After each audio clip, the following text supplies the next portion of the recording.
उदाहरणं दाखवून द्या. जनरल कॅटेगरीमध्ये बंद झालेली आहेत आता. मी TISSचं उदाहरण तुम्हाला देतो. जनरल कॅटेगरीमध्ये बंद झालेलं आहे. तुम्ही उदाहरण द्या ना.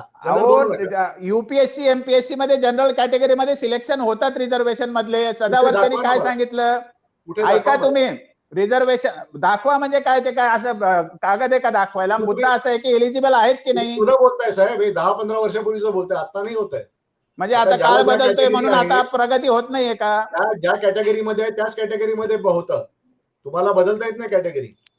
अहो बदलता येते नाही कसं सर? आपल्याला माहिती आहे ना की इंदिरा साहनीच्या निकालामध्ये सांगितलंय की जे जनरल कॅटेगरीच्या कॉम्पिटिशन मध्ये सिलेक्ट होतात ते जनरल कॅटेगरीमध्ये ट्रीट होतात. हे तत्व आजही लागू आहे.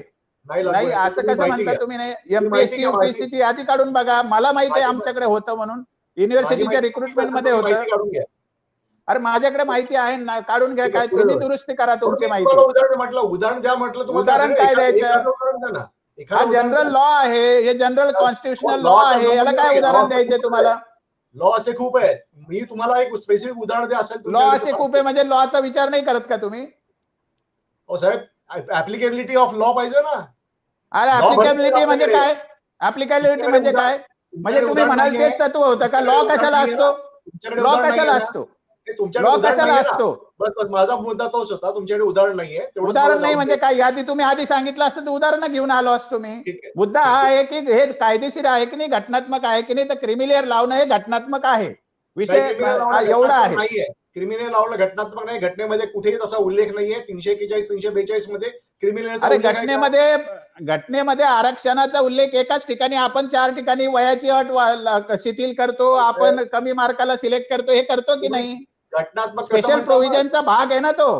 तुम्ही स्पेसिफिक बोला ना. घटनात्मक कसं बोलता तुम्ही? 341 अरे घटनात्मकच असतं हे. आरक्षणामध्ये वयाची अट शिथिल करणं, कमी मार्काला सिलेक्शन करणं, वेगळं मेरिट लावणं हे घटनात्मक नाही का? नाही, घटनेत लिहिलेलं आहे का? तुम्ही 341 342 बाय क्रिमिनल शब्द मला दाखवा.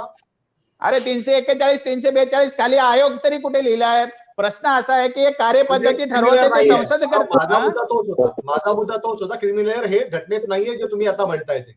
आणि मग तुम्ही ओबीसीला क्रिमिनल लावलं पाहिजे की नाही लावलं पाहिजे बद्दल तुमचं काय मत आहे?